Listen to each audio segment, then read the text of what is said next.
I want to tell you about my life and the strange things I've seen. And before I do, I want you to understand that my actions in the end had their reasons. I was born to a single mother. She was only 15 around the time and I was born, and she wasn't exactly ready to be a mother.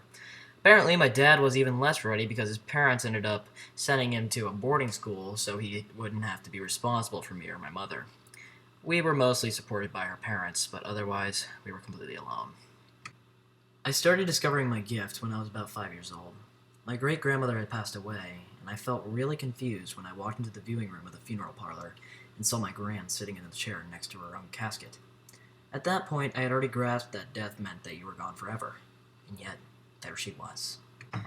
My confusion was overpowered with my relief. Approaching her, she seemed different.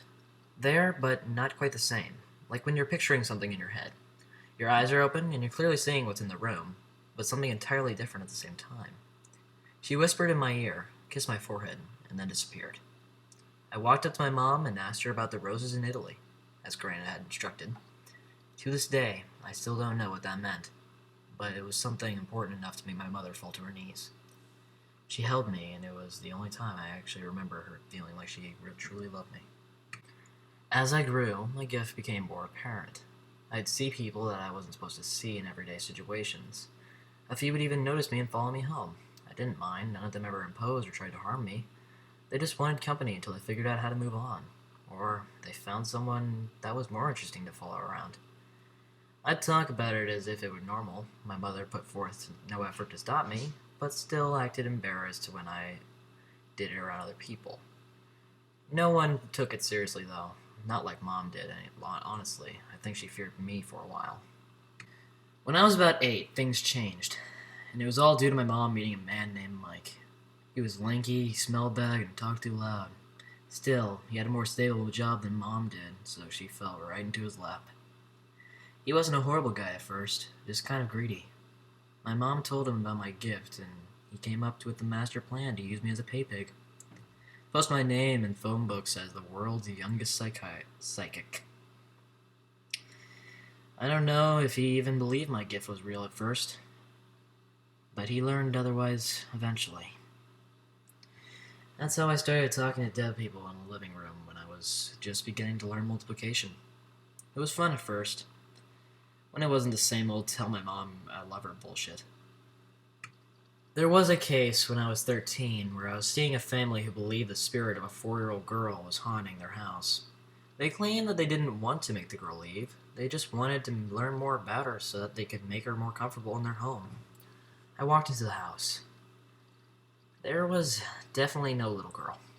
There was, however, a gray non-human entity crouched on their 17-year-old son's back. Its skin looked like it was made of paper, and its eyes were fully blood red. It came in human-like shape, but it was far from human.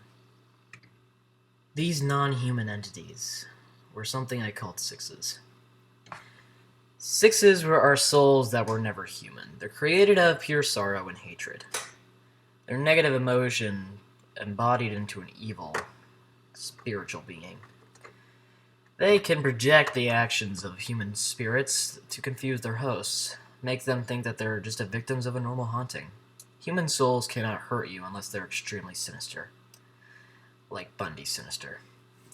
Sixes, however, along several other non-human entities that I don't want to name right now, they suck every emotion out of you and radiate so much of their own sorrow and hatred until you either kill yourself or commit a crime so horrible that it'll likely get you the death penalty. They usually go after evil, corrupt, or just plain miserable people. They're called sixes because you'd usually only last 6 months before you lost it. I think I started resenting my mother when I was 16. I had gotten tired of the job. Everyone in town knew me. All the kids at school called me a freak. And by this point, Mark had started to drink all the money that the people had paid me to tell them that their grandmother loved them or that their dead child was in a better place. He became violent, angry. He hit my mother, and she took it for a while. Then she started to blame me. You know what? This is what she said. I have it written down. If you never would have started talking to freaking Casper, maybe we wouldn't be in this situation. Completely ignoring the fact that he was her boyfriend, not mine. Not long after that, he stopped hitting her and started hitting me. Then she did too. Only months later did I start seeing sixes roaming around whenever my parents were near. I watched this without a word, still allowing them to escort me to jobs. At first, the sixes would stay far away. I'd see them out the window and across the street. They'd creep closer as time went on, very slowly. My curiosity heavily outweighed my fear. I had only ever seen them crouched on people's backs. I became more startled when they stood at our windows. They knew I could see them, but they disregarded me. I said nothing to my mother the day that I watched one crawl onto her back and latch its gaping, teethed mouth onto her shoulder.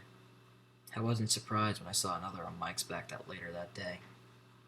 I thought about telling Mike and my mother, calling up a specialist to help get rid of the sixes that had only just begun to drain my sad excuse for a family.